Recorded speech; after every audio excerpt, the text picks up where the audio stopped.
만나서 반갑습니다, 여러분. 자, 오늘 우리가 파헤쳐볼 내용은 바로 2026년 4월 현재 인공지능이 마주한 정말 혼란스럽고도 역동적인 현실입니다. 늘 그렇듯 핵심만 짚어볼 테니 지금부터 저와 함께 이 복잡한 AI 생태계의 민낯을 제대로 한번 들여다보시죠. 본격적으로 시작하기 전에 이 도발적인 질문 하나만 먼저 던져볼게요. 만약 AI 에이전트가 스스로 결정을 내렸는데 그 제작자조차 이를 통제할 수 없다면 대체 그 책임은 누구에게 있는 걸까요? 기술이 미친 듯이 발전한 지금 이건 더 이상 한가한 철학적 고민이 아닙니다. 우리 기술 지형이 얼마나 거대한 위험과 직면해 있는지 보여주는 아주 날카롭고 현실적인 척도죠. 오늘 우리가 살펴볼 흥미로운 자료들을 따라가다 보면 그 해답의 실마리를 찾으실 수 있을 겁니다. 자, 그럼 바로 첫 번째 핵심 주제, 자율성으로의 전환부터 들어가 보겠습니다. 챗봇과 대화하던 시대는 지났습니다. 최근 유출된 클로우드 코드에서 발견된 이 숨겨진 기능들을 보면 이른바 에이전트의 무분별한 확장이 실제로 어떻게 작동하는지 적나라하게 드러나거든요. 여기서 핵심이 바로 카이로스 데몬 모드입니다. 이게 뭐냐면 우리가 일일이 명령을 내리지 않아도 백그라운드에서 정해진 시간, 예산 내에 스스로 계획하고 행동하고 검증하고 기억까지 통합하는 상시가동 에이전트라는 겁니다. 그러니까 우리가 자는 동안에도 알아서 일하는 독립적인 AI 무리의 시대가 온 거죠. 이 시스템이 어떻게 구축되는지 단계별로 한번 볼까요? 무려 6가지의 아주 고도화된 기술적 구성 요소로 이루어져 있습니다. 자신의 정보를 스스로 의심하는 회의적 기억 단계부터 시작해서 수면 중에 기억을 정리하듯 데이터를 압축하는 백그라운드 통합, 여러 에이전트가 협력하는 과정, 스스로 위험도를 분류하고 규칙을 재삽입하는 과정을 거쳐 마침내 카이로스 데몬으로 완성됩니다. 정말 소름 돋는 건 이 복잡다단한 과정이 사람의 개입단 1도 없이 아주 매끄럽게 돌아간다는 사실이에요. 그런데 여기서 정말 결정적인 순간이 등장합니다. 미 국방부의 치명적 자동화 무기 관련 소송에서 앤스로픽이 연방법정에 서서 직접 한 말입니다. 일단 배포되고 나면 우리는 그것을 변경하거나 업데이트하거나 회수할 수 없습니다. 와, 정말 충격적이지 않나요?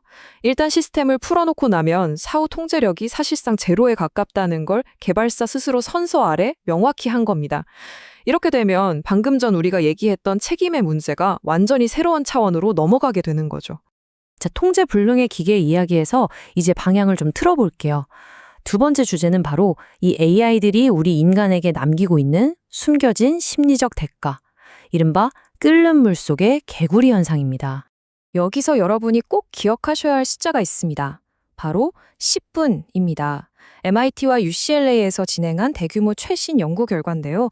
AI 어시스턴트의 도움을 받던 사용자가 문제 해결에 대한 독립적인 인지 회복력을 완전히 잃어버리는데 걸리는 시간이 딱 10분이었다고 합니다. 믿어지시나요? 이건 정말 우리의 뼈를 때리는 결과인데요. 아무런 비용 없이 그저 편하게만 보였던 AI와의 짧은 상호작용들이 사실은 조용히 우리의 독립적인 사고 근육을 갉아먹고 있었다는 걸 완벽하게 보여줍니다. 실험 참가자들을 보면 AI 지원이 딱 끊기자마자 성과가 아예 통제 집단 아래로 곤두박질 쳤어요. 심지어 스스로 답을 찾으려는 노력조차 완전히 포기해버렸죠. 수학이든 읽기든 분야를 가리지 않고 나타난 이 무서운 현상을 학계에서는 서서히 인지 능력을 잃어간다는 의미로 끓는 물속의 개구리 효과라고 부릅니다. 개발자 커뮤니티에서 이 상황을 아주 기가 막히게 비유한 게 있습니다. 우리가 GPS만 맹신하고 운전하다 보면 어느 순간 머릿속에 있던 동네 지도가 하얗게 지워지는 경험 다들 해보셨죠? 코딩이나 문제 해결에 AI를 쓰는 것도 이와 정확히 똑같습니다. 코드 오류를 AI한테만 계속 물어보다 보면 결국 스스로 문제의 원인을 추론하고 가설을 세우는 능력 자체를 잃어버리게 되는 겁니다. 인지적 부채가 정말 눈덩이처럼 쌓이고 있는 셈이죠. 상황이 이렇다 보니 법과 제도는 그야말로 대혼란입니다. 세 번째 주제, 모순과 혼란이 가득한 AI의 법적 지뢰밭으로 들어가 보죠. 현재 사법 시스템이 얼마나 앞뒤가 안 맞는지 최근 연방 법원의 판결들을 보면 확 와닿습니다. 뉴욕의 한 CEO가 방어를 위해 챗봇과 나눈 대화를 삭제했는데 라코프 판사는 이게 특권으로 보호받을 수 없다며 유죄 증거로 써버렸습니다. 그런데 똑같은 날 미시간주의 법원에서는 완전히 정반대의 판결이 나왔어요. 비슷한 AI 사용 기록을 보호받는 개인의 작업물로 인정해준 겁니다. 법원조차도 이 새로운 기술을 어떻게 다뤄야 할지 갈피를 못 잡고 있다는 아주 명백한 증거죠.